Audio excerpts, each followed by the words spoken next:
Clara Bennett pressed both hands flat on that store counter and did not shake. She had promised herself she would not shake.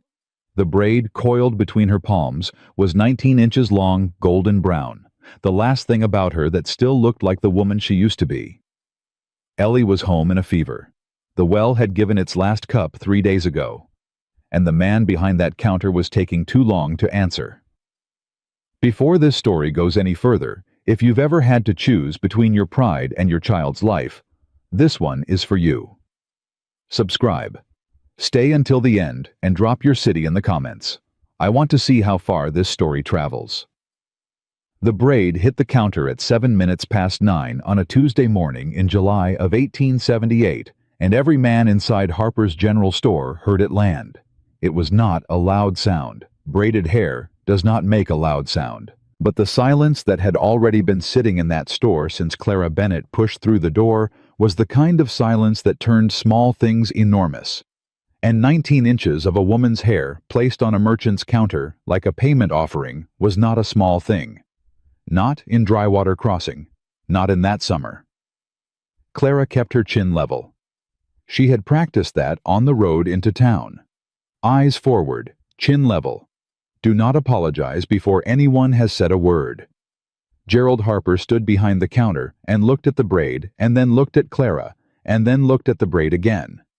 He was a man who measured everything twice before he committed to a number, and Clara had known this about him for 3 years, and she had still come to him because he was the only man in Drywater Crossing who traded in Denver goods and kept fever tonic on the shelf.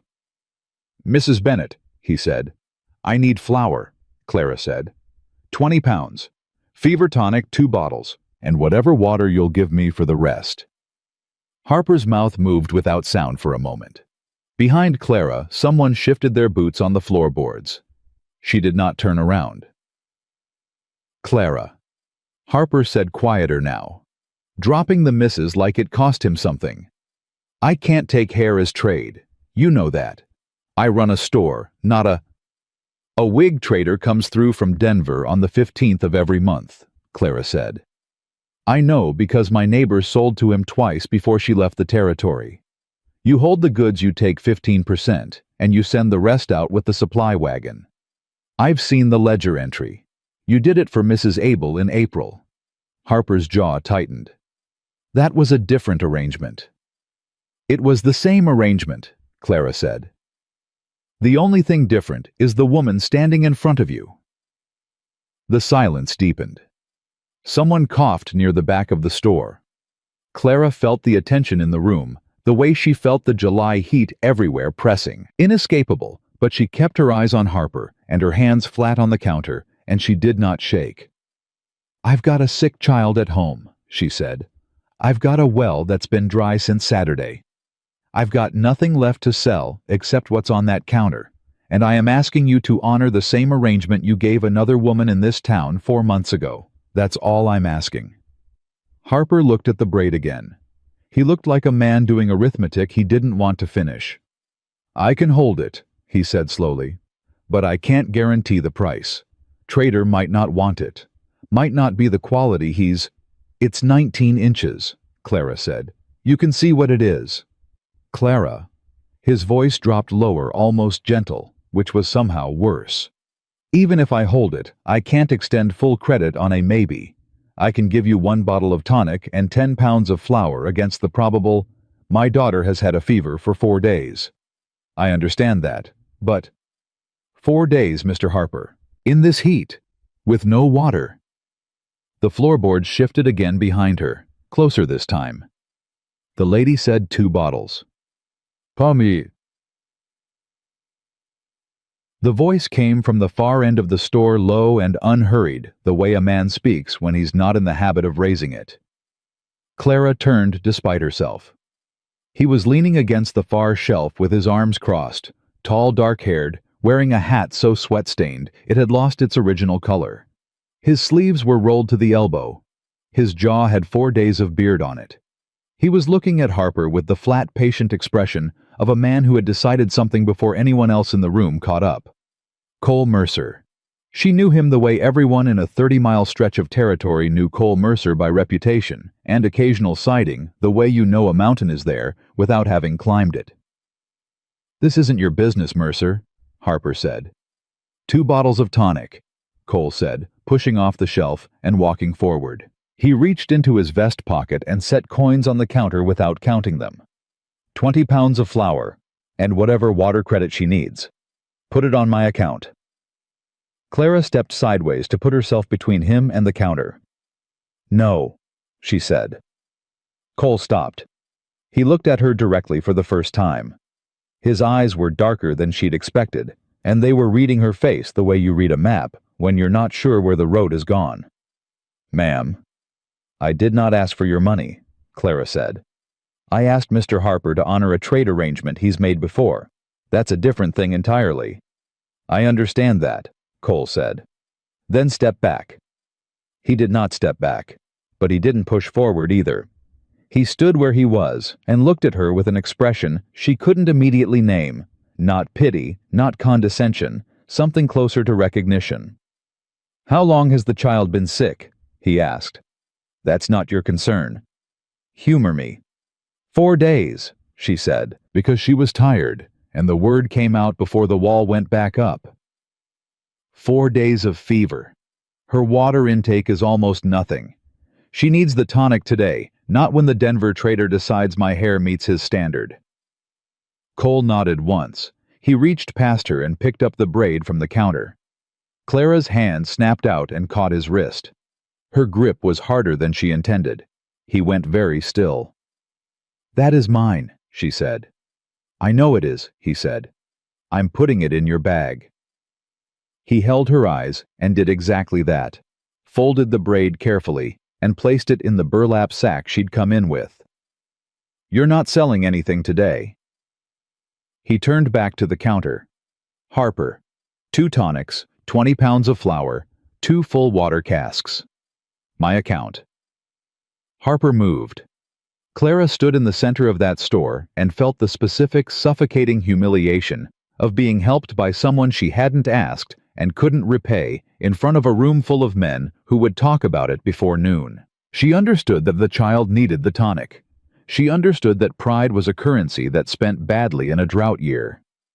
She understood all of it with perfect clarity, and it made no difference at all to how she felt. She turned and walked out the door. He caught up with her at the wagon. She heard his boots on the hardpack and kept loading the casks without turning around. "Mrs. Bennett, I'll repay you," she said. "Every cent. I'll need an itemized figure and a reasonable term, and I'll put it in writing if you want it in writing." "I don't want it in writing." "Then you'll have it anyway," she said. "I don't carry unpaid debts." "All right." He set a hand on the wagon gate, not touching her, just steadying it while she lifted. "I've got something else to say if you'll hear it." She stopped lifting. She turned and looked at him. Close up, Cole Mercer was older than she'd first placed him, mid-30s, with the kind of weathered skin that came from years of working under the same sun that was currently turning her corn into straw. There was nothing soft about him except the way he was standing, which was careful, like he knew he had to be. "I need a cook," he said. Clara stared at him. "Not a housekeeper," he said quickly. "A cookhouse manager, for the cattle season. I've got 14 hands at the height of drive prep, and my last cook walked off 3 weeks ago over a wage dispute that was his fault, not mine. The cookhouse runs from 4 in the morning until the hands turn in. It is hard work in summer heat, and it pays $11 a month with a cabin for you and your girl, and full water access from the Ranch Creek." He said it the way you'd read a bill of sale. Flat, factual, nothing added. Clara was quiet for a moment. $11, she said. Plus provisions. You eat what the hands eat, and right now that's better than most of the county is managing. What happened to your last cook? Underpaid him for 3 months, and he told me so in front of the whole crew, Cole said. He was right. I fixed the number, and he left anyway because he had a sister in Kansas City, and the fixing came too late. I don't make the same error twice. You're telling me you underpaid the last man who worked that position, and now you're offering me the corrected rate? Yes. Why would that be reassuring? Because I told you about it, he said. I didn't have to. Clara looked at him for a long moment. The sun was already vicious, and it wasn't yet 10 in the morning. She thought about the dry well.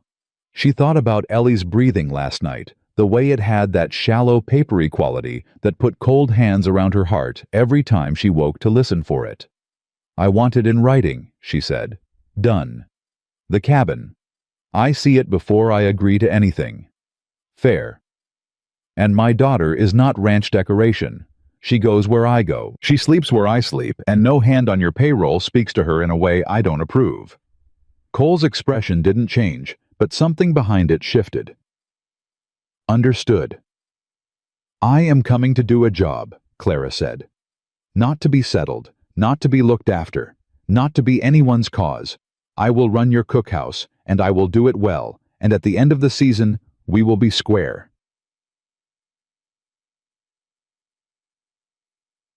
That's all I'm asking, Cole said.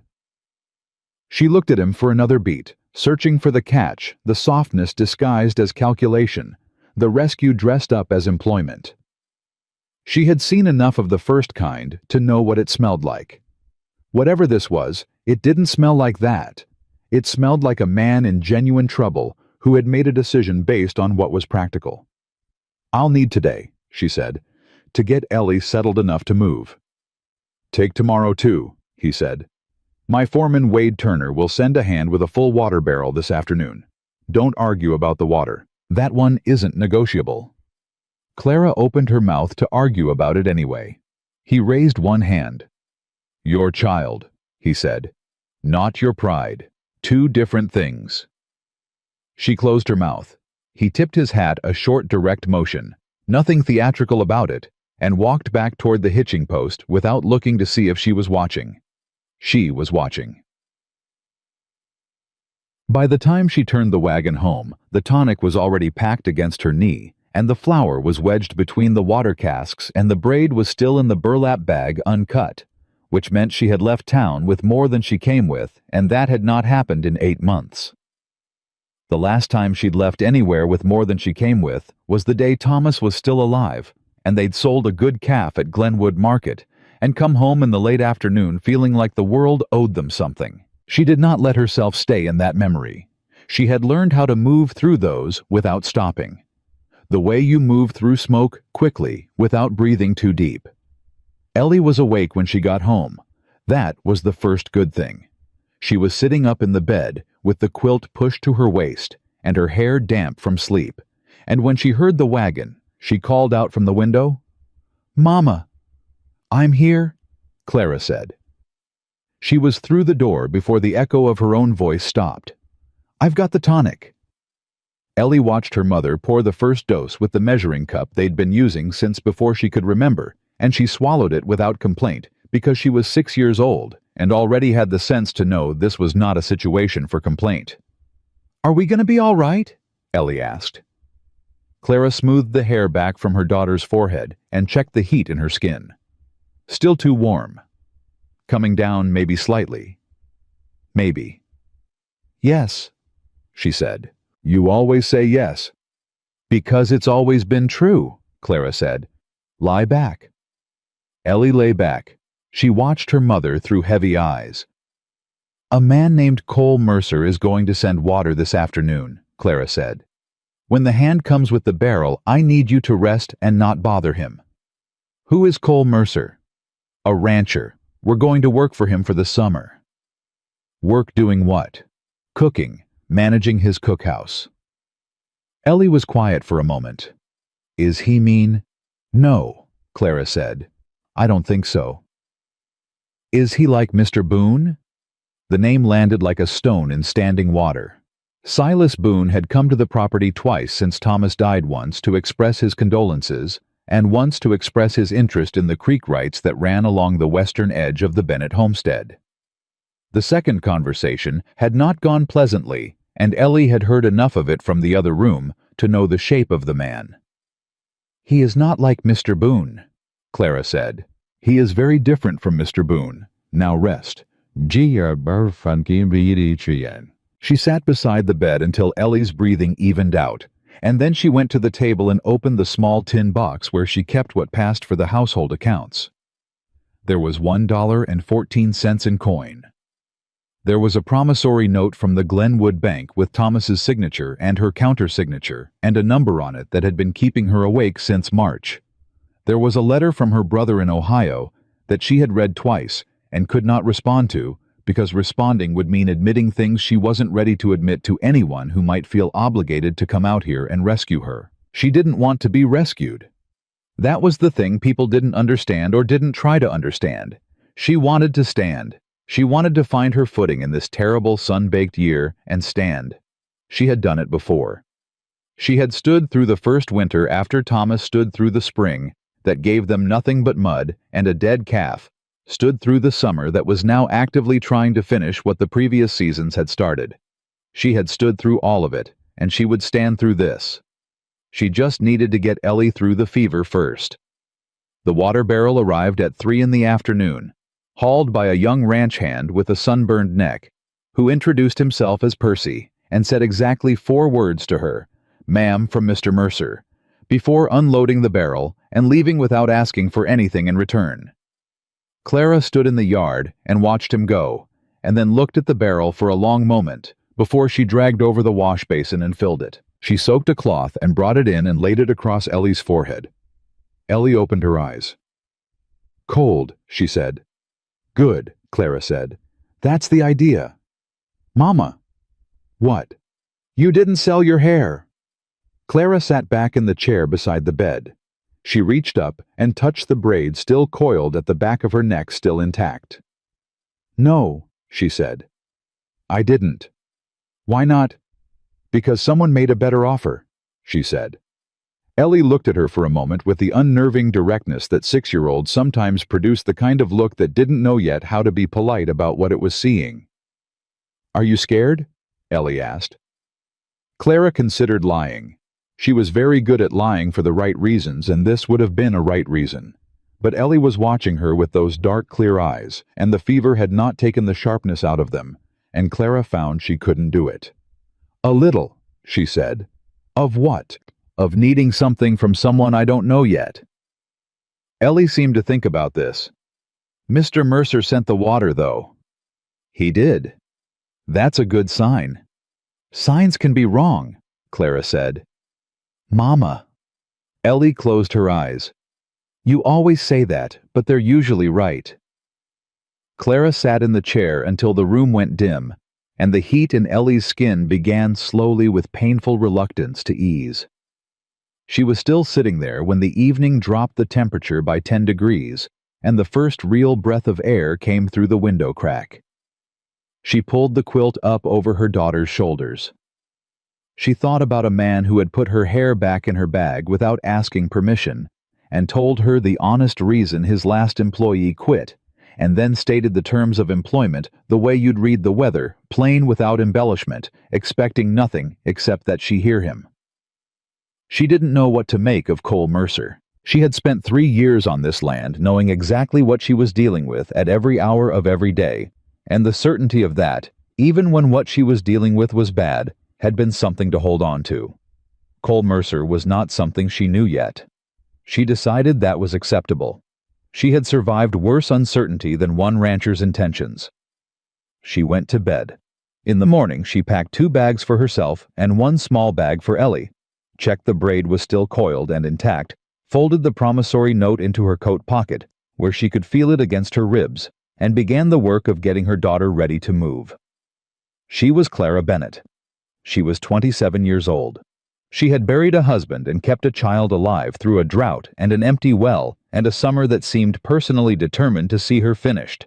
She was not finished. She packed the bags and she walked out into the morning heat, and she began. Mercer Ranch sat 4 miles east of Drywater Crossing, and Clara knew it was larger than she'd pictured the moment Wade Turner's wagon turned through the gate and she saw the cookhouse standing separate from the main house with its own chimney and its own door and its own water line running from the creek pump. It was not a woman's fantasy of a kitchen. It was a working structure built for volume and speed, and Clara looked at it the way a carpenter looks at raw timber, not with sentiment, but with calculation about what it could become. Wade Turner was a lean, weathered man in his 50s who talked the way most foremen talked efficiently, without softening anything. He showed her the cookhouse, the supply inventory, the schedule board nailed beside the door with the hand count and meal times written in pencil.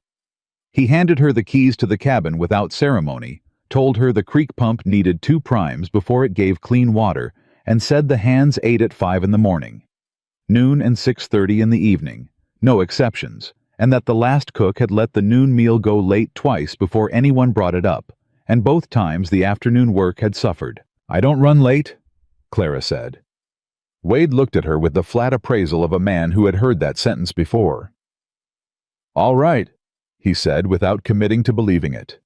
She didn't argue. She knew the only proof that mattered was the kind that showed up on a plate before the hands got hungry enough to be difficult about it. She got Ellie settled in the cabin, a small, honest space, 2 cots, a window that faced east, a water basin that actually worked, and then went back to the cookhouse and stood in the middle of it and took full inventory before she touched anything. She found the dry goods, located the current provisions, identified what was running low and what had been over-ordered, and discovered that the previous cook had been storing the salt barrel in a spot that guaranteed moisture damage. She moved it before she did anything else. The first meal she put out was supper that same evening, and she made it with what was available: biscuits, salt pork beans with dried onion and pepper. Nothing remarkable, nothing wasted, every portion correct. She stood at the counter while the hands filed in and watched how they ate, because how men eat tells you what they've been going without. They ate fast, and they ate everything, and no one complained about the salt ratio, which meant the last cook had been under-seasoning for weeks, and the men had simply accepted it. That told her a great deal about the culture of the ranch, about who had been accommodating whom. Cole was not at supper that night. Wade said he was out on the South Range checking fence lines after reports of a cut wire near the Boone property boundary. Clara filed that information quietly and said nothing about it. By the 3rd morning, she had restructured the supply rotation, identified which hands were picky eaters and which were grateful for anything, and established a rhythm in the cookhouse that the 5 in the morning bell no longer required her to run for. She had also noticed that Ellie, whose fever had broken cleanly on the 2nd day, had begun drifting toward the corral fence in the late afternoon to watch the horses being worked. She had told her twice to stay back from the fence. On the 3rd afternoon, she found her not at the fence, but inside it, sitting on the top rail with both small hands gripping the post beside her, watching a ranch hand named Denny put a young quarter horse through its paces in the near paddock. Clara came through the gate at a pace she controlled very carefully so she didn't startle the horse. "Ellie." "I'm just watching," Ellie said without turning. "You're inside the fence." "Denny said it was okay." Clara looked at Denny. Denny was 22 years old and had the look of a young man who had just realized he'd made an error in judgment. He opened his mouth. Clara spoke first. "She comes out now," she said. Not loud, not sharp enough to upset the horse, just final. Denny nodded quickly. Ellie climbed down from the rail with the elaborate dignity of a child who disagreed with the decision, but had calculated the cost of saying so. She walked out through the gate. Clara latched it behind them. "I wasn't going to fall," Ellie said. "That's not the only way to get hurt near a horse being worked." "He's beautiful," Ellie said, as if that addressed the point. "He is," Clara said, "and he weighs 1,200 pounds. Come help me with the bread." Ellie came. She was quiet for most of the mixing, which was unusual, and then she said without looking up from the dough, "Mr. Mercer watches you." Clara's hands did not pause. "What do you mean?" "When you're serving. He sits at the end of the table and he watches you. Not in a bad way." Ellie added quickly, in the tone of a child who has learned to qualify things. "Just, he looks." "Men look at whoever is running the cookhouse," Clara said. "It tells them whether the food is going to be adequate." Ellie said nothing. Her expression said she was not convinced, but had decided not to press it. She was not wrong that Cole watched. Clara had noticed it herself, the same way you notice a sound that doesn't quite fit the pattern of sounds you've grown used to. Not intrusively, not with anything she could name as a problem, but steadily. He sat at the end of the long table, and he ate without complaint. And when she moved through the cookhouse, refilling cups, or pulling the bread from the rack, she occasionally looked up and found his eyes on her, and he did not look away quickly the way men did when they were caught staring. He just held her gaze for a measured second and then went back to his food, as if he was not embarrassed by looking, and did not intend to pretend he hadn't been. It unsettled her, not unpleasantly. That was what unsettled her about it. The first real test came at the end of the first week. Two of the older hands, a man called Russ and another called Pete, both of whom had worked the ranch for longer than anyone else, came to the cookhouse door on Friday evening after supper had cleared. Clara was washing the pot when they appeared in the doorway. She looked up. "Mrs. Bennett," Russ said. He was turning his hat in both hands. "We got a concern." "All right," she said. "The men are saying you changed the supply schedule." "I did." "Russ put that schedule in place 3 years ago," Pete said. "I understand that," Clara said. She set the pot on the rack and dried her hands. The previous schedule had salt pork delivery every 10 days, which made sense in a cooler season. In summer, with this heat and this crew size, it spoils on day 8. I moved the delivery to every 7 days and renegotiated with Harper to hold a standing order. Russ stared at her. "You renegotiated with Harper?" "Yesterday morning. He gave us a slight cost reduction in exchange for the guaranteed weekly order. I have the new terms in writing in the supply ledger if you want to review them." Russ and Pete looked at each other. "That's—" Pete started. Stopped. "A better arrangement," Clara finished. "Yes." Russ turned his hat one more rotation. "Cole know you went into town. I left a note for Wade before I went. The cookhouse was covered. Supper was prepped before I left, and I was back before the hands came in." There was a silence. "We didn't mean offense," Russ said finally. "I know," Clara said. "You came because something changed and you wanted to understand why. That's reasonable. Now you know why." She turned back to the wash basin. "Supper tomorrow is going to be beef stew with cornbread. There'll be enough." They left. She heard Pete say something to Russ outside the door, too low to catch. She didn't try to catch it. She had learned a long time ago that you cannot manage what men say when they think you can't hear them. You can only manage what they see when you're in front of them. What Cole said when he heard about it came 3 days later, because Wade apparently mentioned it to him in the course of a general ranch update, and Cole apparently held that information for 3 days before he chose to address it. He came into the cookhouse alone in the mid-afternoon when it was between meals and she was working on the ledger. He sat down across the work table from her without being invited, which she noted, and said, "You went to Harper." "I left Wade a note," Clara said, without looking up from the ledger. "You reorganized the supply contract. I improved it." She looked up. "Would you like to see the terms?" "I already looked at them in the ledger." He was watching her with that steady, unreadable expression. "You saved us about 40 cents a week." "Closer to 45, she said. "Annualized across the season, that's enough for another half-quart of wood before winter if you're planning ahead." Cole was quiet for a moment. "You're calculating my winter supply already." "Habit," Clara said. "I used to manage the household accounts for my husband, planning for the next season while you're in the middle of the current one." She paused. "Is that a problem?"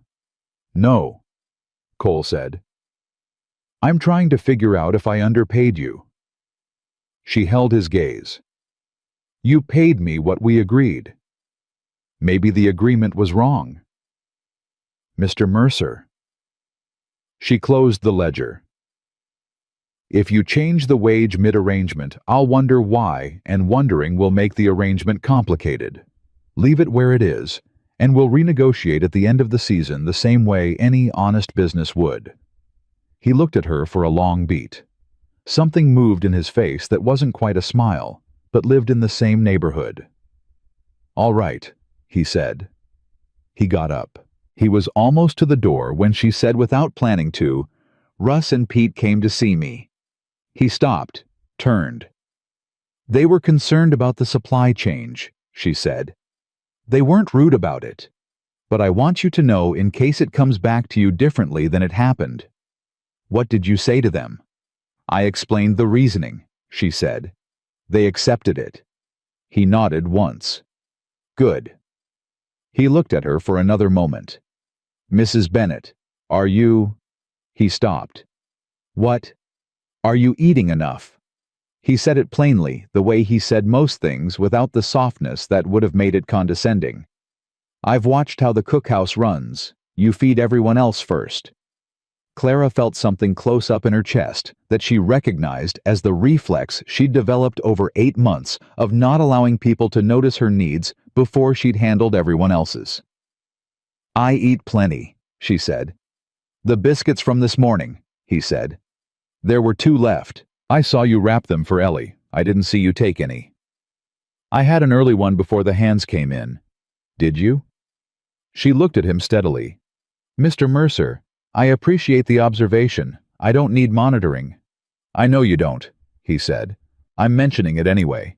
He opened the door.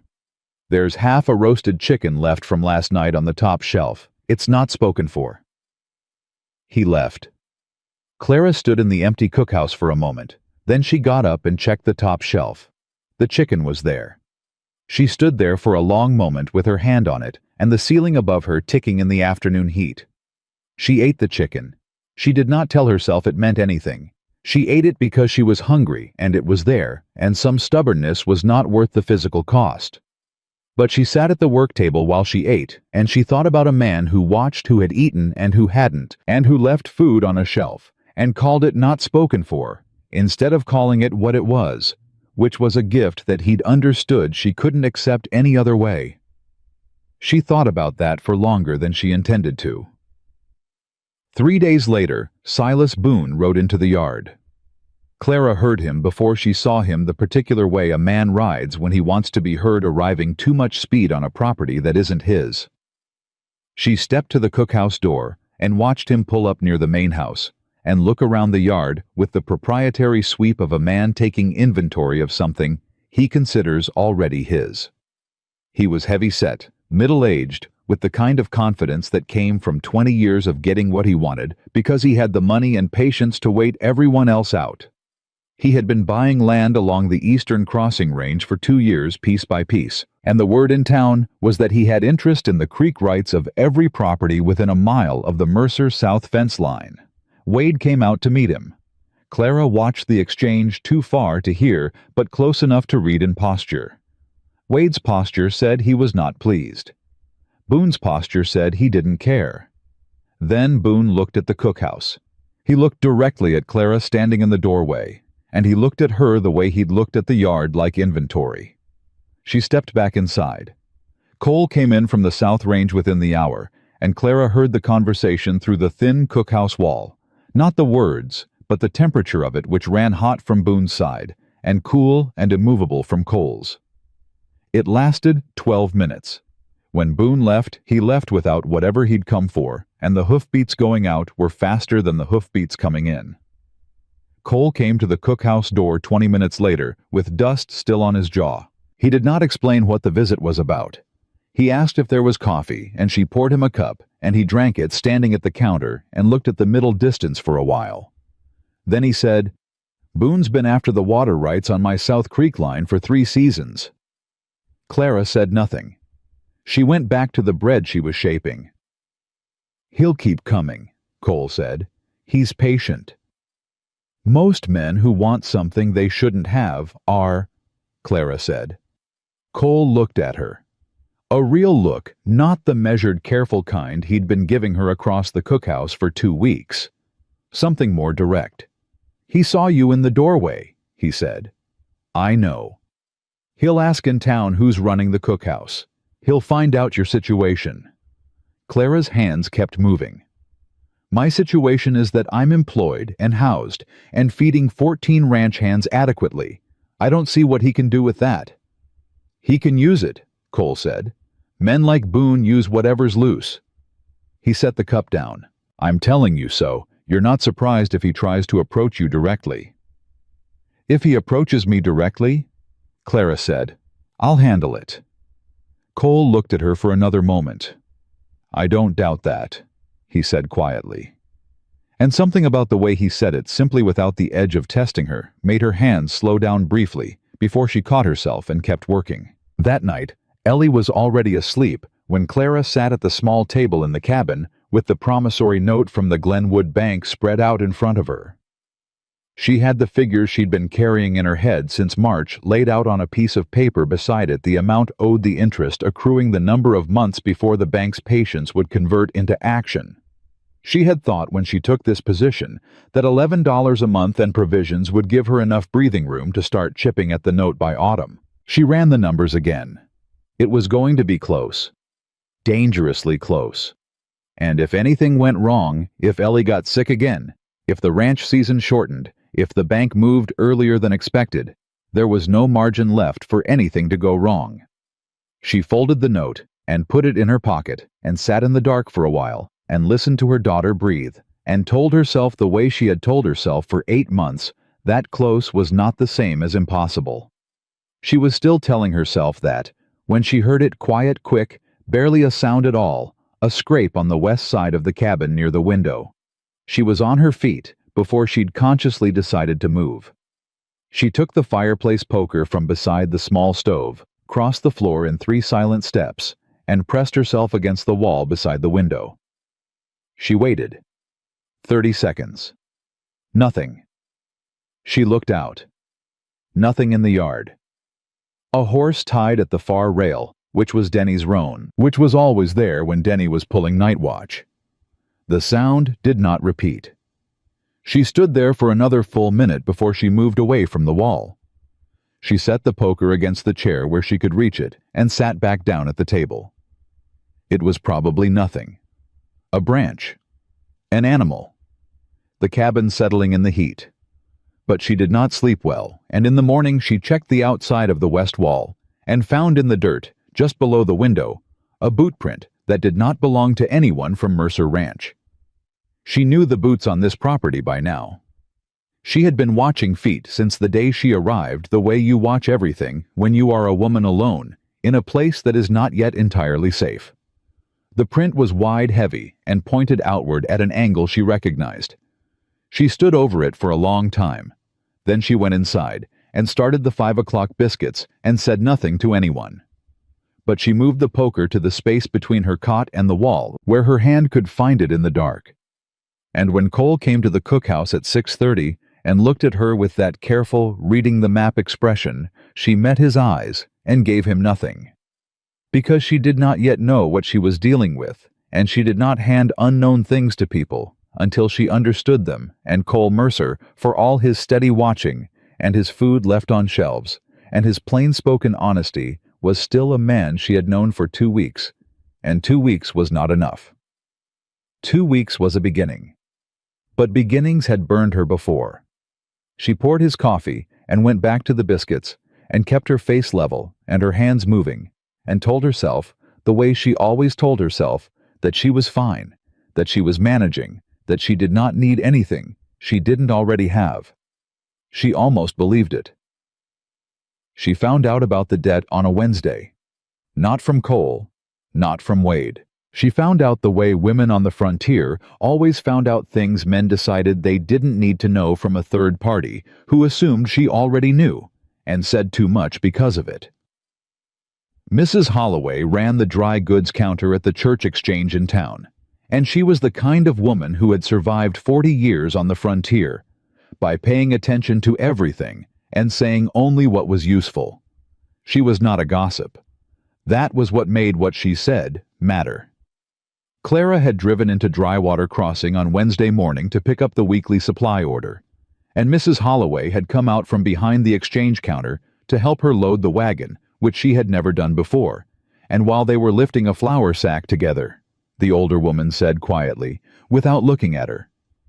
The bank note on your homestead. Cole Mercer paid the balance last month. Clara set down the flour sack. The whole balance, Mrs. Holloway said. She looked at Clara now, and her expression was not unkind. Hendricks at the bank mentioned it to my husband. He didn't mean for it to travel, but... She paused. I thought you should know, in case you didn't. Clara stood in the wagon bed and felt the specific quality of silence that comes when something you thought you understood has turned out to be a different shape entirely. How much? She said. I don't know the exact figure. Enough that Hendricks remembered it. Clara finished loading the wagon. She thanked Mrs. Holloway in a voice she did not recognize as entirely her own. She drove back to the ranch and she unloaded every supply crate with the mechanical efficiency of someone who had placed their feelings in a room and locked the door, and she got through the noon meal and the afternoon prep and the evening supper, and she said nothing to anyone, and she did not look at Cole, and she did not look at the ledger, and she told Ellie she had a headache and needed quiet. She waited until the cookhouse was empty and the hands had turned in. Then she walked to the main house and knocked. Cole opened the door and read her face in about 2 seconds and stepped back without a word to let her in. She came in and stood in the center of the front room and turned to face him. The banknote, she said. He didn't pretend. Yes. You paid it. Yes. When? 5 weeks ago, he said.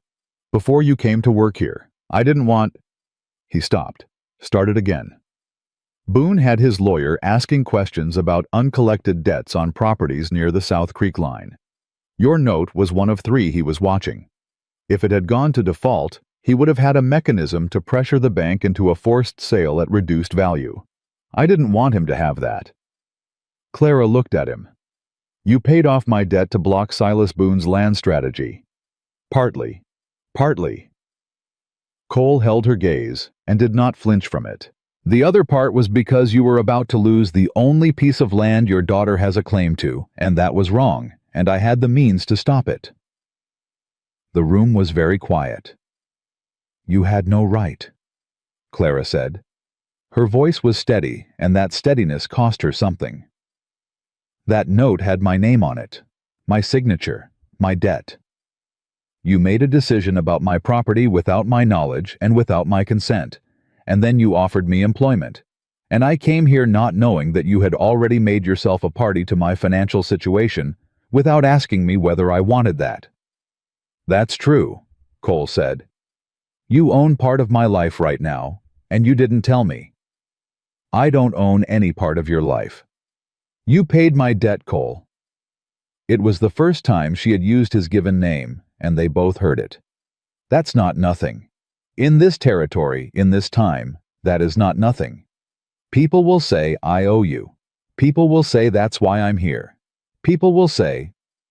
She stopped. Her jaw tightened. Did you think I couldn't handle knowing? Did you decide I was too fragile to be told? No, he said, firm without hesitation. I thought you'd refuse. The honesty of it hit her harder than an excuse would have. You were right, she said. I would have refused. And Boone would have had the mechanism. That was my risk to take. And Ellie's, he said quietly. Clara's breath caught. She turned away from him and stood with her back to him for a moment and pressed both hands flat against the table edge, which was her reflex when she needed something solid, and there were no walls close enough.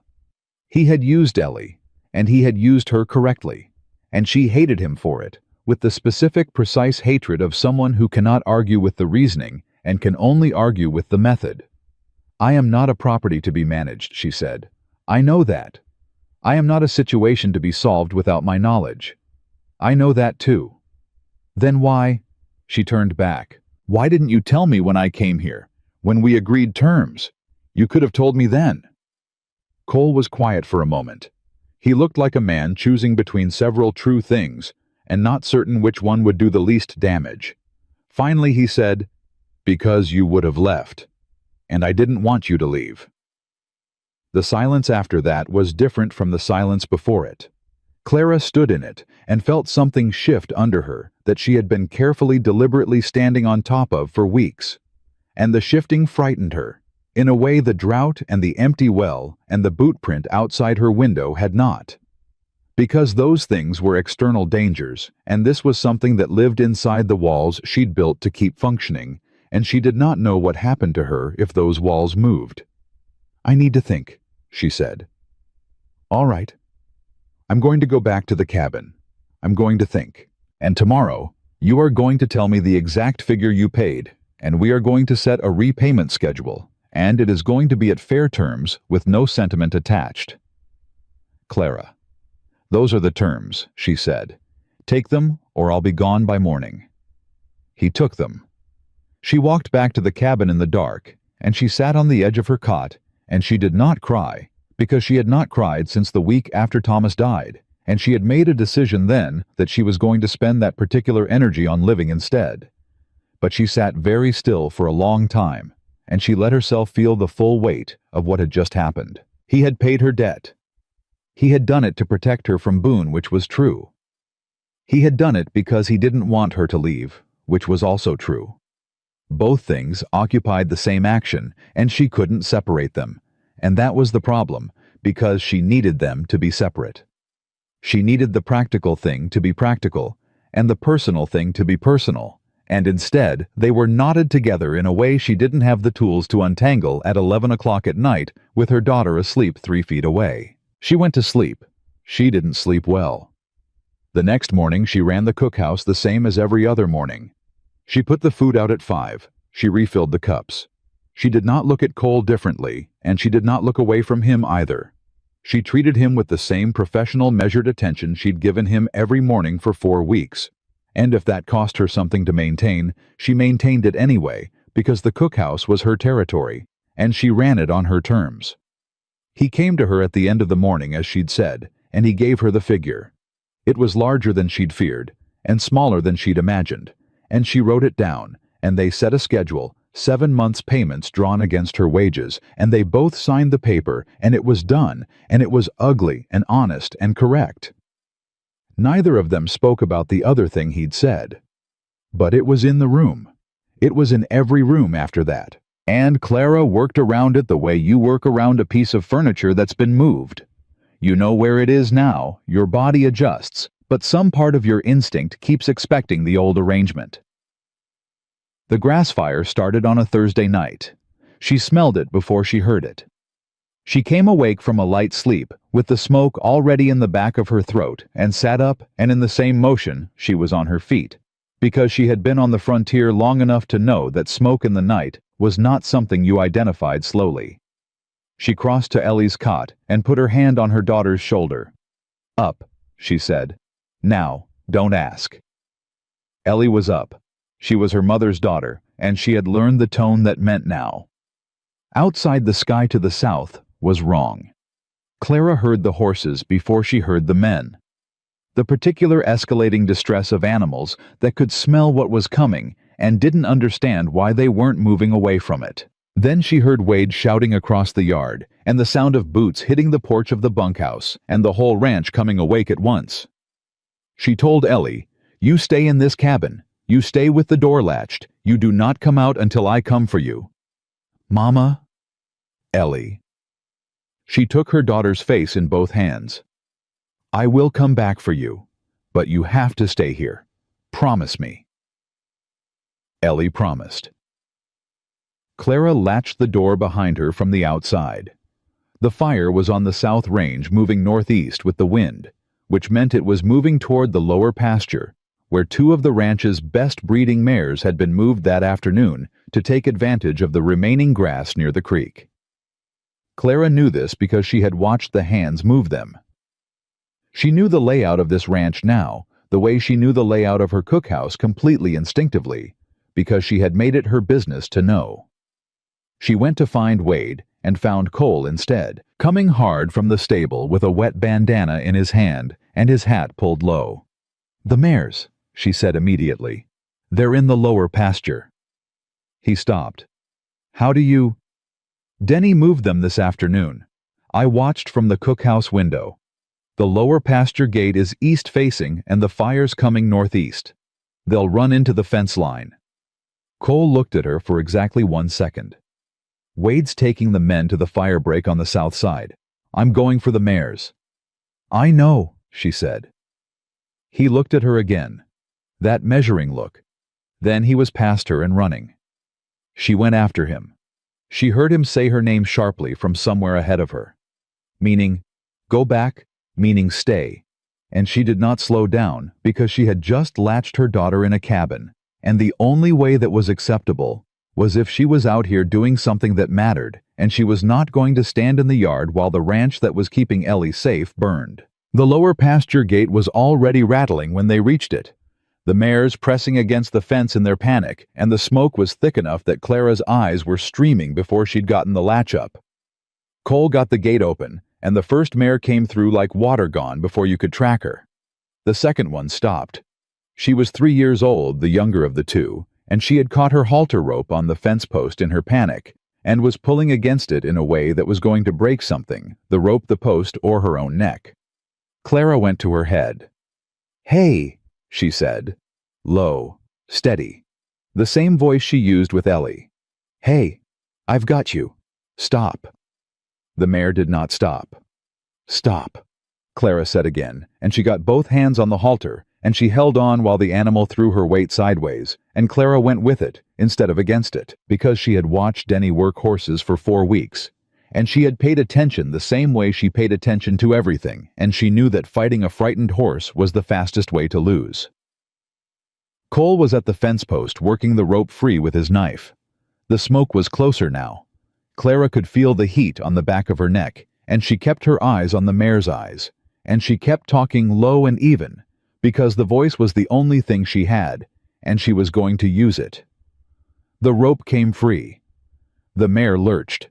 Clara went with her, holding the halter, until they were through the gate, and then she let her go, and the mare ran, and they both ran the other direction, and she heard the fence line catch behind them, a sound like the world being unmade, one board at a time. She did not realize her hands were burned until she was already 30 feet from the fence. The pain arrived then, sudden and complete, and she stopped and looked down and saw the rope burns across both palms, where she'd held on, and her hands were shaking, and she couldn't tell if that was the pain or the adrenaline or both. Cole saw it at the same moment she did. He crossed to her in 3 steps and took both her wrists, not her hands because he could see the damage, and he looked at her palms, and his jaw went tight in the way it went tight when he was controlling something he didn't want to show. "Can you walk?" he said. "I'm already standing." "That's not the same question." "Yes," she said. "I can walk." They walked. Back at the yard, the scene had the controlled chaos of a crisis being managed by men who had done this before. The firebreak was holding. 3 of the hands were injured, none seriously. Fencing was gone along the south line. The cattle count was incomplete and wouldn't be accurate until morning. Wade moved through it all with his characteristic efficiency, directing, assessing, cataloging damage with the flat precision of a man who had seen this before and knew the shape of it. Silas Boone arrived at midnight. Clara was sitting on the cookhouse step with her hands wrapped in clean cloth from the supply cabinet, and she heard the hoofbeats and looked up and recognized him even in the dark by the way he sat. His horse like a man arriving to assess a deal rather than a neighbor arriving to help. He rode into the yard and surveyed the damage, and he said to Cole, loud enough for the yard to hear, "Rough night, lose much." "Some fencing," Cole said. His voice was absolutely flat. "South line?" "Yes." Boone nodded slowly. "South line's been weak for a while. Dry conditions." He looked at the burned range beyond the fence. "Hard to maintain these operations when the land's working against you." "The land's not working against me," Cole said. "No." Boone looked at him. "Creek's running low. Grazing's gone on the south pasture. And now this." He paused. "I made you an offer on those water rights last month. That offer stands." "And my answer stands," Cole said. Boone looked around the yard. His eyes landed on Clara on the cookhouse step and stayed there for a moment, and it was a different kind of looking than the looking Cole did. It was the looking of a man reading a vulnerability rather than a person. "You've got expenses now," Boone said, turning back to Cole. "Recovery costs, fencing lost cattle grazing damage. Be practical about it." "I'm always practical," Cole said. "Good night, Silas." Boone left. His hoofbeats going out had the same quality they'd had the last time, not quite the sound of a man who was done. Wade watched him go and then looked at Clara and said too quietly for anyone else to hear, "The cut fence line on the south end. Found it before the fire. Clean cut, not a break." Clara looked at him. "I told Cole," Wade said. She looked at the direction Boone had ridden and said nothing. Then, because she had been holding something back since the moment she'd walked back from the pasture with burned hands and a trembling that she would not allow to become visible, and because Wade was one of the few people on this ranch whose judgment she trusted completely, she said, "The boot print outside my cabin window. 3 weeks ago. I didn't mention it."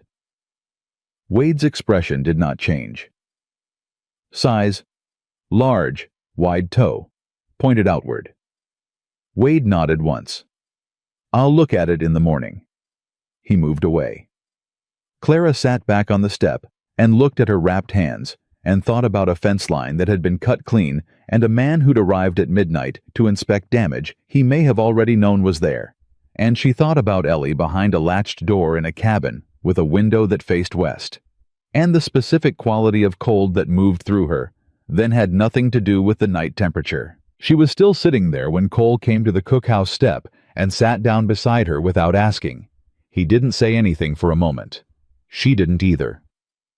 "The mares," he said finally. "They're both clear," she said. "I heard them in the upper corral when we came back." "I know." He looked at her hands. "Let me see. They're fine." "Clara." She held out her hands. He unwrapped the cloth and looked at the burns, and she watched his face while he looked, because his face told her things he hadn't said yet. What it told her now was that he was angry, not at her, not at the fire, but at the specific fact of her pain, the way you're angry at something you feel responsible for, even when logic says you're not. "You should have gone back to the cabin," he said. "The mares would have broken through the fence. I would have managed it." "With what hands?" she said. "Every hand you had was on the fire break. You would have had to choose between the south line and the mares, and you know which one you would have chosen." He was quiet. "I made the better choice," she said. "The one with the most value. That's what I was hired to do." "You were hired to cook," he said. "I was hired because I could run this operation better than it was being run," she said. "And tonight, that meant the mares." She took her hands back and began rewrapping them. "Don't make me feel bad for being useful." He said her name, just her name the way he'd said it once before, and she stopped. "I'm not making you feel bad," he said. "I'm trying to—" He stopped. Something worked in his jaw. "I saw you go into that pasture. I knew what you were doing, and I knew I couldn't stop you, and I didn't—" He stopped again. "I didn't like how that felt." Clara looked at him in the dark with her burned hands in her lap. "Because I was a liability," she said. "No," he said. "Because you weren't." The silence stretched between them and changed shape. "I've been thinking about what you said," Clara said carefully. "When I found out about the note, you said you didn't want me to leave." "I meant it." "I know you meant it," she said. "That's not simpler. That's more complicated." Cole looked at her. "I know." "I have a child," she said, "and a debt that's now owed to you, and a property that you kept from being taken. And I'm sitting on your cookhouse step with burned hands because I went into a burning field to save your horses. None of that is simple. None of that is—" She stopped. Her voice had changed slightly, and she caught it and corrected it. "None of that is a place where feelings are uncomplicated." "No," he said. "So I need you to understand something." She looked at him directly. "Whatever this is, Whatever has been building in this space between us, I will not sort through it while I am in debt to you. I will not feel something and not know if I'm feeling it freely or feeling it because I'm obligated. Do you understand what I'm saying? Yes, he said. And then, I'd wait. How long? However long it takes you to decide you're standing on your own ground, he said.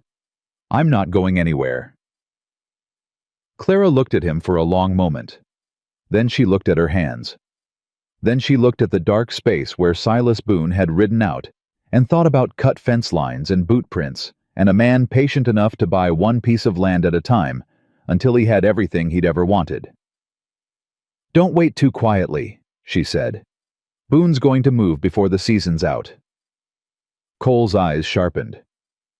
What do you know? Wade told me about the fence line tonight, she said. And I'm telling you about the boot print outside my cabin 3 weeks ago that I should have told you about sooner. She paused. I should have told you sooner. He went very still. My error, she said. I was managing it myself. That was the wrong call. The look on his face was not anger. It was something harder to name than anger. It was the expression of a man who has just understood the full weight of something and is deciding how to carry it. I'll put a second man on the night watch, he said. Starting tonight. Good, she said. She got up. Her hands hurt, and her back hurt. And somewhere under the burned palms and the smoke in her hair and the cold calculation about Boone's next move, there was something quiet and frightened that had been there since Thomas died and had not yet found a reason to stop. She looked at Cole one more time. Good night, she said. Good night, he said. She went to the cabin. She unlatched the door, and Ellie was sitting up in the dark exactly where she'd told her to wait, and she crossed the floor and pulled her daughter against her and held on.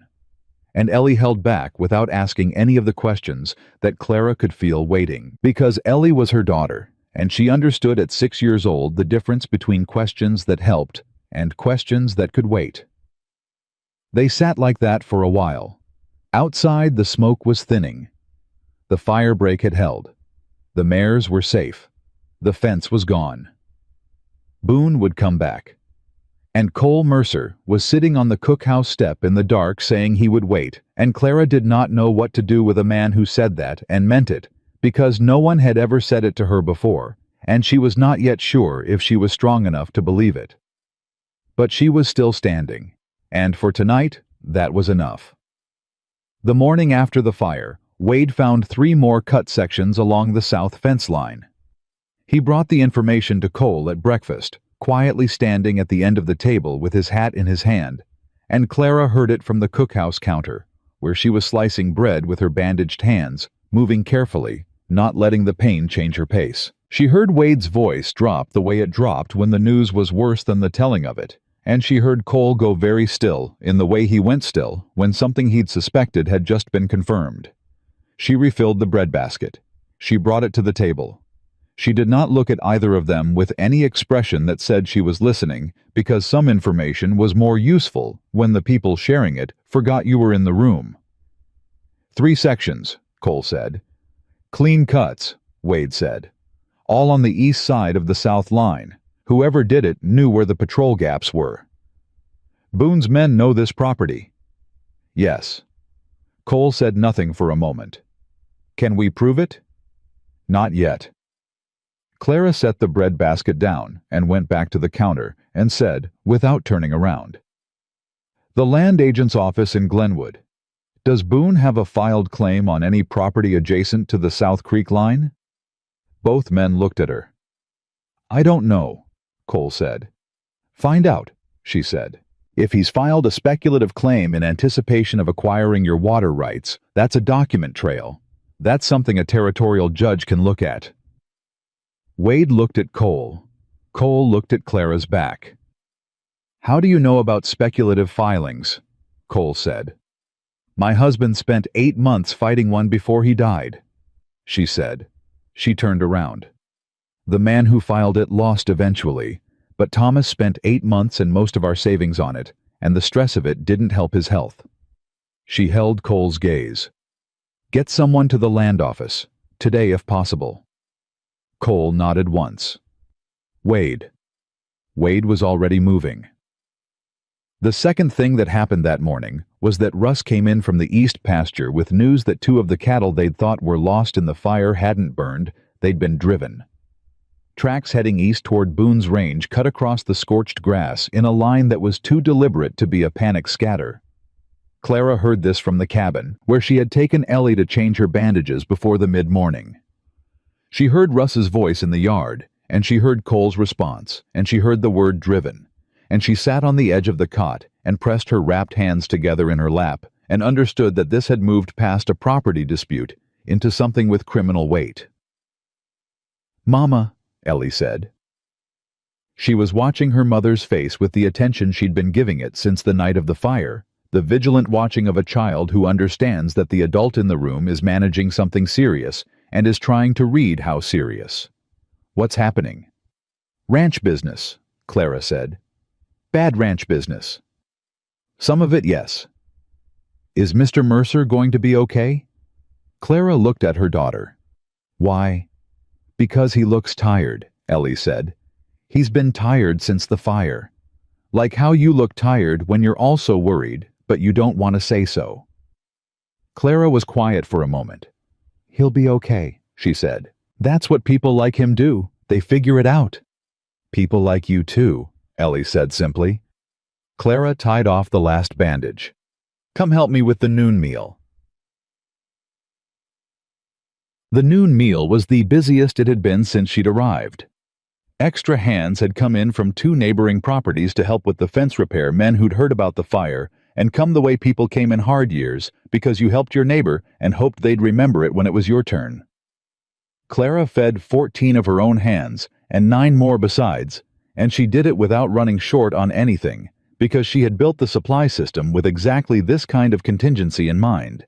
And when the last plate went out and the last cup was filled, she felt the particular satisfaction of a thing done correctly under pressure. Mrs. Holloway arrived in the afternoon with 2 other women from the church.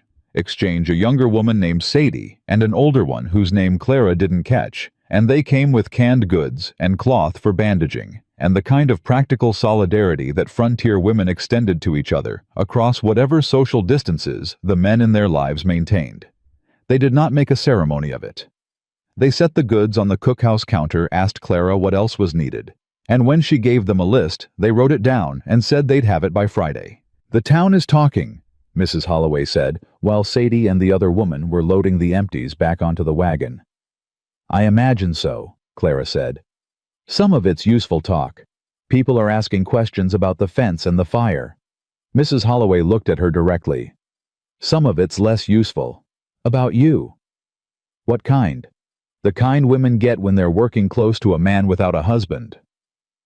Mrs. Holloway's voice was neither apologetic nor delicate. She stated it the way she stated everything as a fact that deserved to be looked at plainly. "I'm telling you because you should hear it from someone who's not saying it to harm you." Clara kept her hands moving on the counter. "What are they saying?" "That you moved in fast, that the employment is convenient, that Cole Mercer is a man with a ranch, and a woman in his cookhouse, and a child on his property, and that the arrangement is—" She paused. "Assumed." "Assumed." "Yes." Clara was quiet for a moment. Then she said, "Have you heard anyone say my work isn't good?" "No," Mrs. Holloway said. "Have you heard anyone say the cookhouse isn't running well, that the hands aren't fed, that the supply operation isn't managed correctly?" "No." "Then what they're assuming," Clara said, "is about what they expect of a woman in my position, not about what I've actually done." She looked at Mrs. Holloway. "I can't control expectation. I can control performance. I've done that." Mrs. Holloway studied her for a long moment. Then she said something that Clara did not expect. "You're right. And I want you to know that there are women in this town who see that clearly. You're not as alone in this as the loudest voices want you to feel."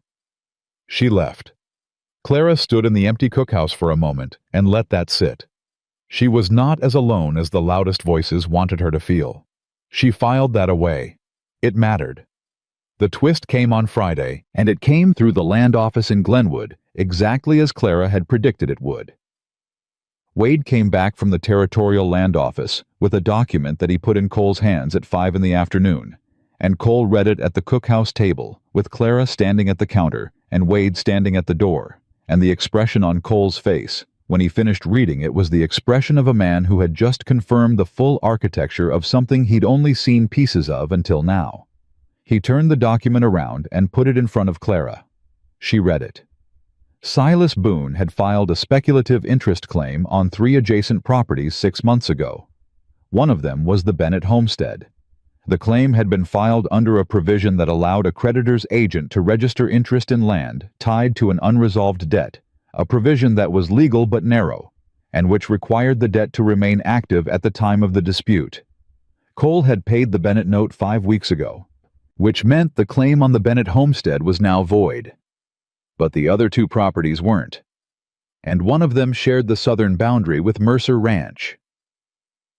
"He's not just after your water rights," Clara said. "No," Cole said. "He's building a land corridor. If he gets the 2 adjacent properties, he controls the access point to the creek on the eastern approach. He wouldn't need your water rights directly. He'd have the surrounding leverage." Wade said, "Can we fight the remaining claims?"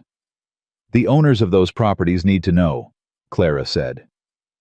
"Do you know who they are?" "Peterson's family," Cole said. "And the Abel widow." He stopped. "Ruth Abel. She sold to the Denver wig trader in April." Clara looked at him. "I know who she is. She left the territory in June. I don't know where." "Mrs. Holloway might," Clara said. She was already untying her apron. "The church exchange keeps correspondence addresses for families who relocate. It's how they forward the school donations."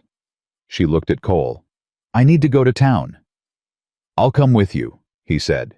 "You don't." "Clara." He said it plainly. "Boone's man was outside your cabin window. You're not going to town alone." She held his gaze for a moment. Then she put the apron on the hook and picked up her coat. They went together. Mrs. Holloway had Ruth Abel's address in Salida. She produced it from the exchange ledger within 4 minutes of being asked, and she asked no questions about why, which was one of the things Clara had come to value about her absolutely. Cole wrote down the address, and Mrs. Holloway added the name of a solicitor in Glenwood who had handled the Abel property sale and would likely still have the relevant documents. Standing in the church exchange doorway on the way out, with the late afternoon sun cutting hard across the street, Silas Boone's wagon came around the corner and stopped. He saw them before they saw him. Clara knew because she watched his expression when she looked up, and it was the expression of a man who had been caught calculating something and did not have quite enough time to replace it with something neutral. He got down from the wagon. He walked toward them with his hat in his hand, which was the posture of a man who wanted to appear reasonable, and he said to Cole, "Didn't expect to see you in town today." "Things change," Cole said. Boone looked at Clara. "Mrs. Bennett, how are your hands healing?" "Well enough," she said. "Nasty business afire." He shook his head slowly. "Property damage, lost stock, fencing costs. Adds up fast." He looked back at Cole. "My offer on the water rights is still a fair one, given everything." "Given everything," Cole said. "My answer is still no." Boone's expression did not change, but something behind it did. "You've got obligations now, Cole. Staff a child on the property recovery costs from the fire. A man with those kinds of responsibilities is more interested in protecting what he has than selling it," Cole said. "We done here, Silas?" Boone looked at Clara again. This time the look was longer, and it said something specific. It said that he had information she didn't or believed he did, and he was deciding whether to use it now or save it. He saved it. He put his hat back on, and he walked back to his wagon, and he left, and Clara watched him go, and thought he knows we went to the land office. Someone told him. He has someone in this town who tells him things. She said this to Cole on the road back to the ranch. Cole's jaw worked. "Harper," he said. "Harper sees everything that comes into town, and he talks to Boone's men. Then whatever legal steps we take next need to go through Glenwood directly, Clara said, not through anyone local. Cole looked at her sideways. When did you become a land strategy advisor? When Boone put a boot print outside my daughter's window, she said. Cole looked at the road ahead and didn't say anything for a moment. Then, I'm going to Glenwood Monday, to the solicitor and the land office both. Take the speculative claim document, she said, and the record of the paid note. If you can establish that Boone's agent knew the note was in default risk before it was cleared and filed the claim in bad faith. That's fraud, Cole said. That's at minimum an arguable case, Clara said. I'm not a lawyer, but I lived through Thomas's land fight long enough to know what makes a judge look twice. Cole was quiet. Then he said, "Come with me." Clara looked at him. "To Glenwood," he said. "Monday. You know this case better than anyone because you lived a version of it. The solicitor needs to understand what Boone is building and why. You can explain it better than I can." Then she thought about it for exactly as long as it took the wagon to cover 30 yards of road. "I'll need someone to watch Ellie." "Mrs. Holloway," Cole said. "I'll ask tonight. And I'll need to prep the noon meal before we leave so the cookhouse isn't short." "Of course." "And this doesn't change the repayment schedule," she said. "I'm going as someone with relevant knowledge, not as anything else." "I know that," he said. She looked at him. He was watching the road with that steady forward expression he wore when he was committed to something, and she thought about a man who said "I'd wait" and meant it, and she thought about what it cost her to keep insisting on the distance between them when the distance kept shrinking on its own. She didn't say any of that. She looked at the road and said, "All right, Monday." Monday came with a sky the color of hammered copper, and they left at first light with Ellie settled at Mrs. Holloway's kitchen table eating cornbread and already asking questions about the exchange's ledger system, which Mrs. Holloway seemed to find charming rather than exhausting. The solicitor in Glenwood was a thin, precise man named Aldrich, who listened without interrupting and read the documents Clara had organized in order before the meeting with an expression that moved from professional neutrality to genuine interest over the course of 12 minutes. When he finished reading, he looked at Clara. "You organized these?" "Yes." "In this order specifically?" "The speculative filing date relative to the debt status date is the key sequence," she said. "If the filing predates the formal default notice by more than 60 days, there may be a question about whether the agent filed in anticipation of a default he helped engineer." Aldrich looked at her for a moment. Then he looked at Cole. Then he looked back at Clara. "Mrs. Bennett, are you in the legal profession?" "I'm a cookhouse manager," she said. "She managed her late husband's land dispute for 8 months, Cole said. "Thomas Bennett," Clara said. "Glenwood Market Area, 1874. You may have records." Aldrich turned to his files. He had records. He spent 4 minutes reading them, and then he put them down and looked at Clara with an expression that was not quite respect and not quite surprise, but lived between the two. "The agent in that case," he said, "was a man named Croft." "Yes," Clara said. "Croft works for Boone now," Aldrich said. The room went very quiet. Cole said, "Are you certain?" "He's been on Boone's payroll since 1876, Aldrich said. He looked at the speculative filing again. "And his signature is on this document." He set it down carefully. "Mrs. Bennett, the same agent who filed a speculative claim against your late husband's property has now filed one against your current property and against the property adjacent to Mercer Ranch." Clara kept her face level. "That's a pattern." "It is," Aldrich said. "And patterns are things territorial judges find interesting." The ride back from Glenwood was longer in feel than in distance. Clara sat with her hands in her lap and watched the road and turned the information over and over in her mind, fitting the pieces into the shape they made, and the shape they made was ugly and deliberate and had been in motion for years. Thomas's land fight hadn't been random. It had been early. It had been Boone or Boone's money testing a method that Croft would refine and use again on the next property and the next and the one after that, Thomas had fought it for 8 months, and it had worn him down. Clara did not allow herself to stay in that thought for long because some thoughts were too large to sit inside on a wagon road with no walls around you. Cole said after a long silence, "Are you all right?" "Thinking," she said. "About Thomas?" She looked at him. He held her gaze steadily. "About the pattern," she said. "And what it means that Croft filed against my homestead. It means I was always part of this. Before I came to work for you. Before the fire. Before any of it." She paused. "Boone looked at this territory, and he mapped it, and I was on the map." "You're not on it alone anymore," Cole said. She looked at him for a long moment. The afternoon light was cutting sideways across his face, and he looked tired and determined, and more honest than was comfortable to look at directly. "I know," she said, quietly. Something shifted between them in the wagon, not dramatically, not with any of the ceremony that such shifts were supposed to have according to stories. Just a quiet mutual acknowledgement, the kind that happens when two people who have been circling something finally stop pretending the thing isn't there. Neither of them spoke about it. They rode the rest of the way in silence that was different from the silence before, and when they got back to the ranch, and Ellie came running across the yard with flour on her apron, because Mrs. Holloway had apparently let her help with biscuits, Cole caught her without thinking, and lifted her out of her own momentum and set her down with the ease of a man who had been doing this for longer than he had, and Ellie laughed and didn't question it for a second. Clara stood and watched this and felt something open in her chest that she had been keeping closed with both hands for 8 months. She let it open, just a little, just enough to breathe through.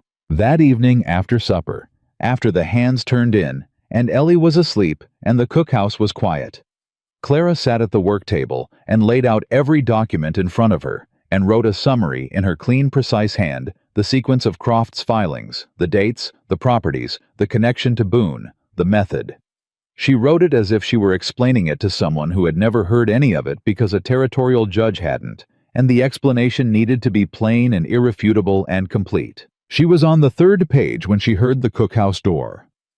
Cole came in and looked at what she was doing and sat down across from her without a word and pulled the 2nd page toward him and read it. "This is good," he said. "It's not finished." "I know, it's still good." He set it down. He looked at her. "Clara, I need to say something, and I need to say it while we're still in the middle of all this before it's resolved, because I don't want you to think I'm only saying it when everything is safe and settled." She put down her pen. "I don't want you to leave at the end of the season," he said. "Not as an employee, not as—" He stopped, restarted. "I want to ask you something that I don't have a right to ask yet, and I know that, and I'm going to ask it anyway, because not asking it is starting to feel like its own kind of dishonesty." Cole. "I know about the debt," he said. "I know about the repayment schedule. I know you don't want to feel obligated. I know all of it, and I'm asking anyway." "Stop," she said. He stopped. She looked at him across the work table with the documents between them and the lantern light going warm and steady over everything, and she said, "I'm not done yet."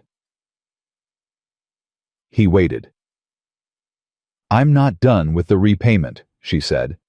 "I'm not done with the legal case. I'm not done deciding what my homestead is worth and what I do with it, and I am not—" She pressed both hands flat on the table, her reflex, her anchor. "I am not going to answer a question like that while any of those things are unfinished, because I told you why and the reason hasn't changed."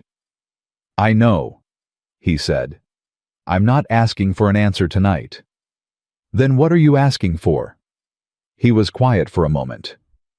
"Permission to keep asking, eventually." Clara looked at him. At the careful, steady way he held himself.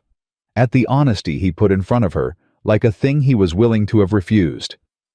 She picked up her pen. "You already have that," she said. And she went back to the document, and he sat across from her in the lamplight and did not leave, and they worked in the same silence for another hour, and it was the most peaceful Clara Bennett had felt since before the well ran dry. She was still afraid. She was still in debt. Boone was still out there, patient and deliberate, and the legal case was 3 months from resolution at minimum, and the season would end, and she would have to make decisions she wasn't ready to make yet. But the man across the table wasn't going anywhere, and neither, she realized with a steadiness that surprised her, was she. Aldrich filed the formal complaint against Croft with the Territorial Land Office on the last Wednesday of August, and by Thursday morning the news had reached Drywater Crossing, the way all news reached small towns, through 3 different mouths, each version slightly different, but the core of it the same. Silas Boone's land agent had been named in a fraudulent filing complaint spanning 4 properties across 2 counties, and there was a territorial judge coming from Denver to hear it. Clara found out from Wade, who found out from the feed merchant, who had heard it from the postmaster. She was rolling dough when Wade came to the cookhouse door, and she set down the rolling pin and listened without expression and said, "When is the judge expected?" 3 weeks, Wade said. "Maybe 4. Ann Boone rode out this morning," Wade said. "Early. His foreman said he went to Glenwood." "To his lawyer," Clara said. "Most likely." She picked up the rolling pin. "Thank you, Wade." He left. She went back to the dough and worked it steadily and thought about 3 weeks and what Boone would do with 3 weeks and a lawyer in Glenwood, and the knowledge that his method had finally been named out loud in a legal document. Men like Boone did not go quiet when they were cornered. They moved faster. She was right about that within 48 hours. The note arrived at the ranch on Friday afternoon, delivered not by post, but by a boy of about 12 who came to the cookhouse door and held it out and said he'd been paid a dime to bring it and didn't know who gave it to him, which was the kind of answer that was either true or so well rehearsed it amounted to the same problem. Clara took the note and the boy left, and she read it standing at the cookhouse counter. It was not signed. It said in plain printed letters, "The Bennett homestead note was paid by Cole Mercer before the woman arrived. The town should know what she's paying him back with." Clara read it twice. Then she folded it precisely in thirds and put it in her apron pocket and finished the afternoon prep and served supper at 6:30 and did not mention it to anyone until the cookhouse was empty and Cole came to return the sugar measure he'd borrowed that morning for some reason she'd already forgotten. She put the note on the table in front of him. He read it. His jaw went the way it went. He set it down. "Boone," he said. "Or Croft," she said. "Or someone they paid. I'll take this to Aldrich." "It won't be enough on its own," she said. "Anonymous notes aren't evidence, but it tells us something." She sat down across from him.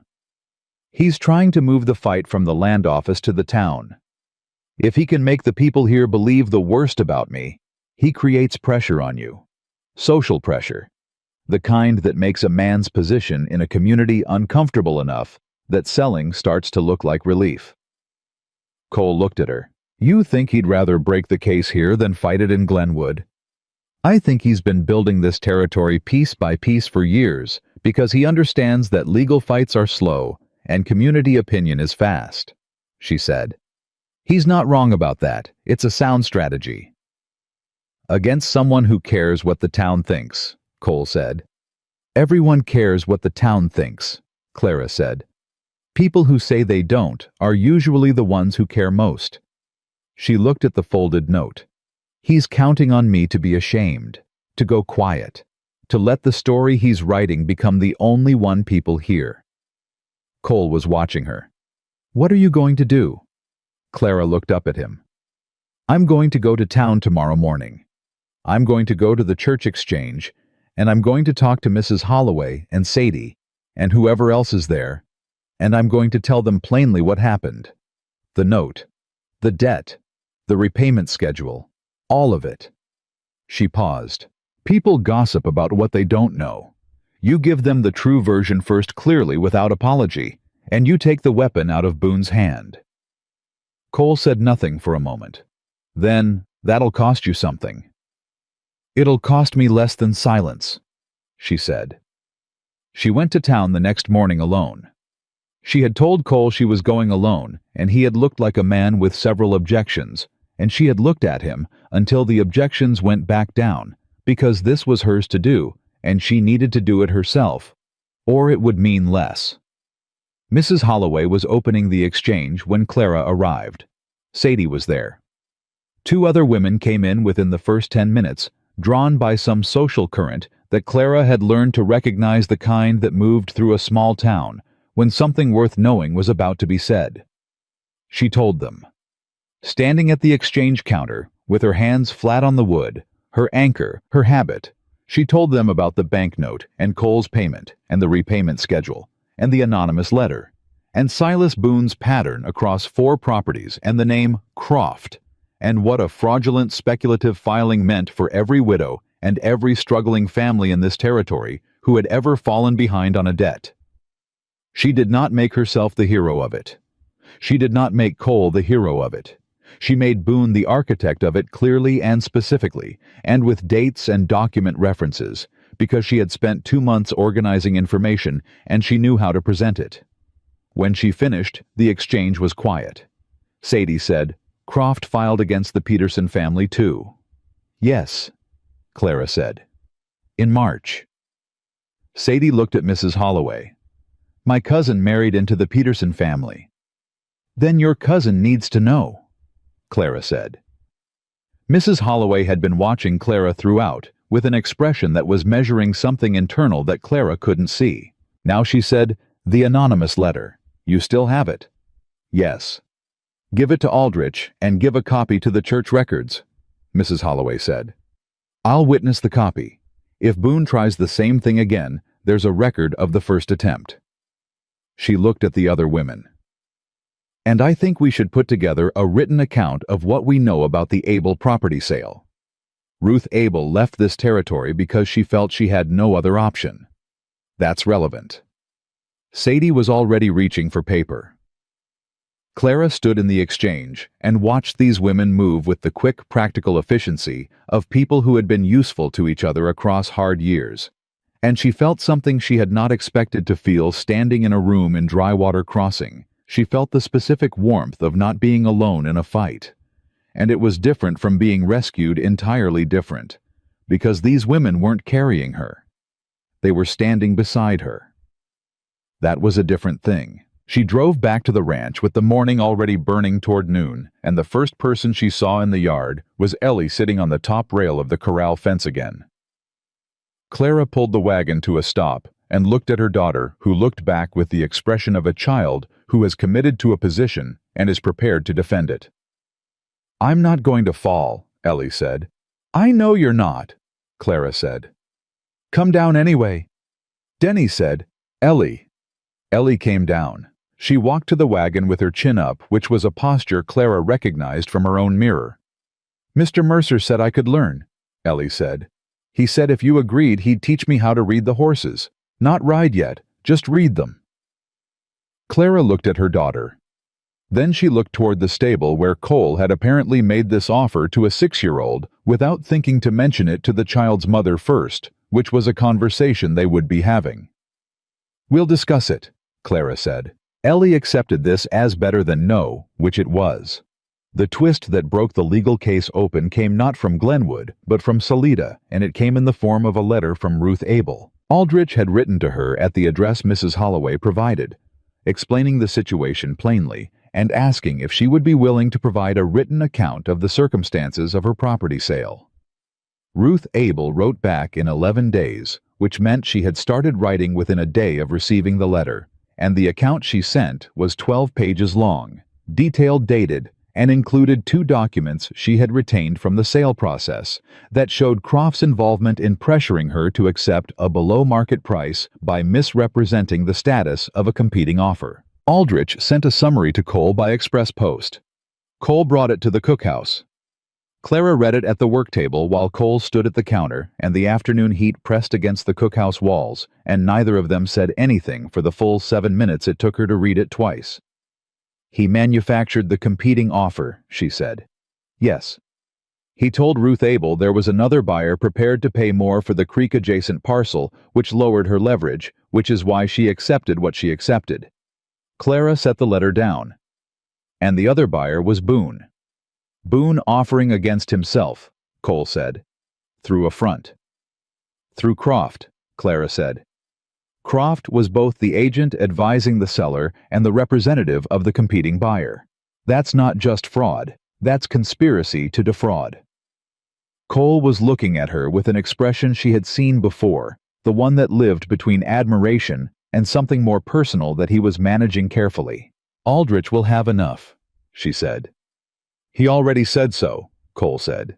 He filed the expanded complaint this morning. The territorial judge has the full documentation package. He paused. It's over for Boone Clara. Not immediately. Not without a fight. But the mechanism he's been using is broken. She sat with that for a moment. Let it settle. Thomas, she said. Just the name, quietly. Cole didn't say anything. He understood what she meant, that Thomas had fought a version of this for 8 months, and never gotten this far, and the reason he hadn't wasn't that he wasn't smart enough or strong enough. It was that he'd been alone, and without the documentation, and without the network that could find a Ruth Abel in Salida who kept her paperwork. He would have gotten there, she said, given time. Yes, Cole said. He would have. She looked at the letter. Then she stood up and she went to the window, and she pressed one hand flat against the frame, and she let herself feel it.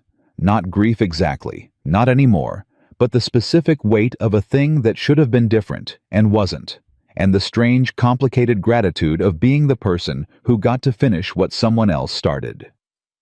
She did not cry, but she stood there for a long time, and Cole did not tell her to stop or move or come back to the table. He waited the way he had promised to wait, and he was quiet, and she was grateful for the quiet. When she turned back, she said, I want to talk about the homestead. Cole nodded. The repayment schedule ends in 6 weeks, she said. When it does, the property is mine clear. No liens, no claims, no Croft. She looked at him steadily. I've been thinking about what to do with it. All right. It's good land, she said. The creek access on the west edge is worth something, and there's a structure still standing that could be made into a usable outbuilding. I've been thinking about what Thomas and I always talked about breeding stock. The 2 mares from the fire, they're good animals. The right program managed correctly. Clara. He said it gently, but he said it clearly. Are you proposing a business arrangement? I'm exploring options, she said, out loud, to me. You're a rancher with capital and operational capacity, she said. I'm a person with land agricultural knowledge and a demonstrated ability to run an operation correctly. It is not unreasonable. Clara. He crossed the cookhouse in 4 steps and stopped at the correct distance, close enough to be heard at a lower volume, not so close that she couldn't look at him without looking up. I said I'd wait. I have waited. The debt is nearly clear. The legal case is broken open, and you are standing in my cookhouse talking about breeding stock and business arrangements when we both know that is not the primary question. She looked at him. Her hands were at her sides, and she was not reaching for a counter or a wall. What is the primary question? She said. Whether you'll stay, he said. Not as an employee, not as a business partner. Whether you'll stay as the person who moved the salt barrel on her first day and went into a burning field to save my horses, and organized a legal case over my kitchen table and held this ranch together in the worst season I've had in 6 years. He looked at her without the careful management he usually applied to looking at her. Whether you'll stay as yourself, with me. The cookhouse was very quiet. I have a child, she said. I know. Ellie is part of this. She comes with me everywhere I go. I know that too, he said. I taught her to read a horse's ears this morning. She already understands the left one means more than the right one. She's got a better eye than most of the hands. Something broke open in Clara's chest quietly without drama, the way a dam goes when the water has been patient enough, when the pressure has simply exceeded what even the best-built walls can hold. She told you that you looked tired, Clara said. What? After the fire. She told me you looked tired, like how I look when I'm worried, but don't want to say so. Clara looked at him. She's been watching you the same way she watches me. She reads people. She learned that from surviving the year we just survived. She paused. A child who reads people that carefully doesn't give that attention to someone she's indifferent to. Cole was very still. I'm not saying yes today, Clara said. I need to finish the repayment. I need to stand on ground that is unambiguously mine before I make a decision like this. But I'm telling you. She stopped, steadied. I'm telling you that I see you. Not what you've done for me. Not the debt or the horses or the legal documents. You. The man who put my hair back in the bag and told me honestly about the last person who quit and made sure I ate the chicken because he knew I wouldn't take it any other way. Her voice had gone quieter than she intended, and she let it stay there. I see that man, and I am not afraid of him. Cole said her name, and it sounded different than every other time he'd said it, like something that had been waiting to be said correctly, and had finally found the right moment. 6 weeks, she said. 6 weeks, he agreed. She went back to the bread. He stayed in the cookhouse for another hour, sitting at the work table reading through the Aldrich correspondence and asking her questions about the document sequence that she answered while she worked. And it was ordinary, and it was easy, and it was the most honest afternoon she'd had in longer than she could name. The 6 weeks passed, the way hard-working time always passed fast in the living of it, full in the looking back. The legal hearing in Glenwood lasted 2 days. Clara attended the second day, the day when Croft's dual-role fraud was presented with Ruth Abel's documentation as evidence, and she sat in the gallery beside Mrs. Holloway and Sadie and 2 Peterson family members, and she listened to a territorial judge use the word conspiracy without hesitation and without qualification. Boone was fined. Croft lost his agent's license. The speculative claims were voided. The Territorial Land Office issued a new protocol for dual-role representation that Aldrich told Clara quietly outside the courthouse would likely be referenced in similar cases for the next decade. She stood on the courthouse steps in the August sun, and she thought about Thomas, who had spent 8 months fighting a smaller version of this and never gotten to stand on these steps. She thought about the fact that his fight had taught her everything she'd used to win this one, every piece of knowledge, every instinct about documentation and legal sequence and how to read a fraudulent claim.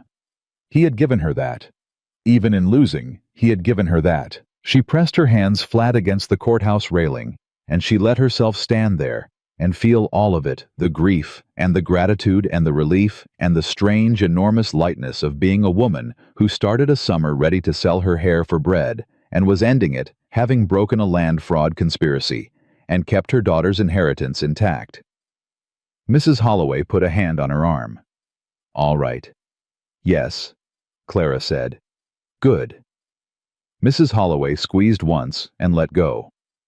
Come to the exchange before you head back. I have something for you.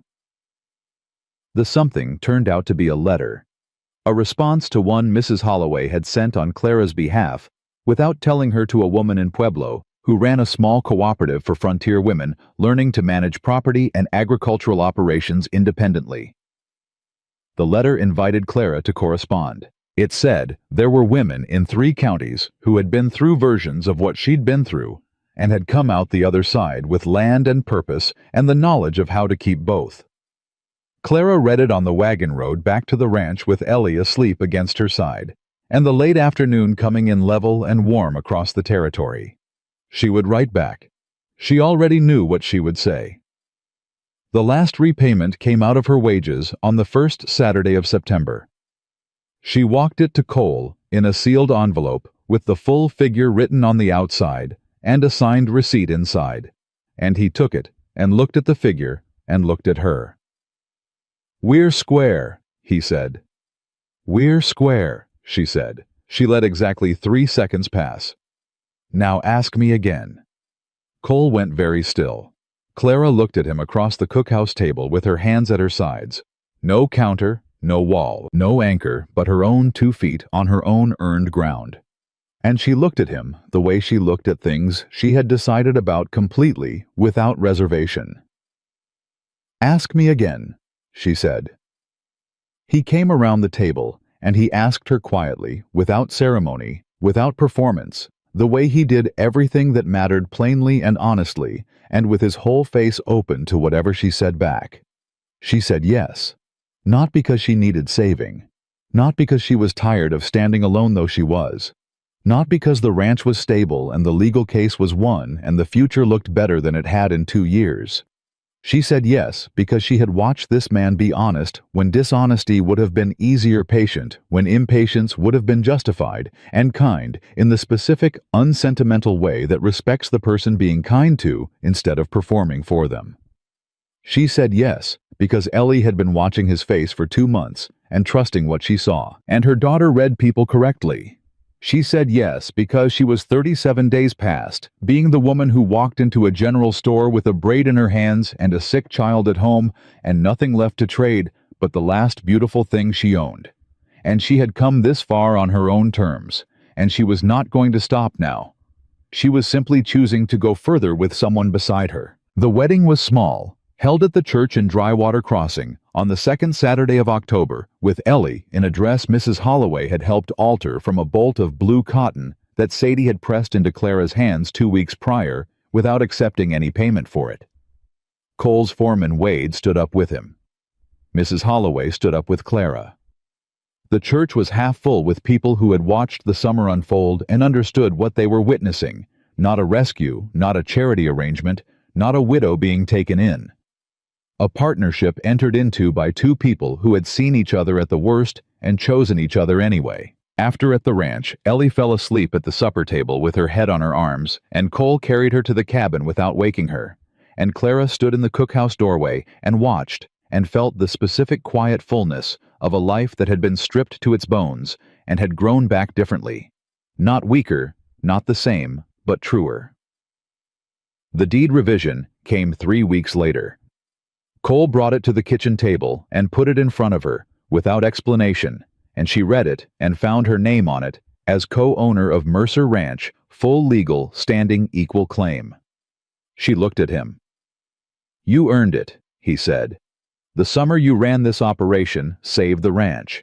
The legal case you built protected the land. That's not sentiment. That's accurate." "You don't owe me this," she said. "I know I don't," he said. "That's why it counts." She signed it.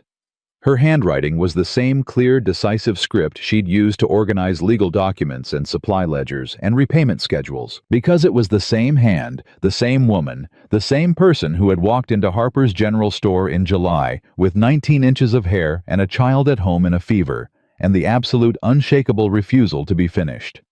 She was not finished. She had never been finished. She had only been waiting for a season that understood that.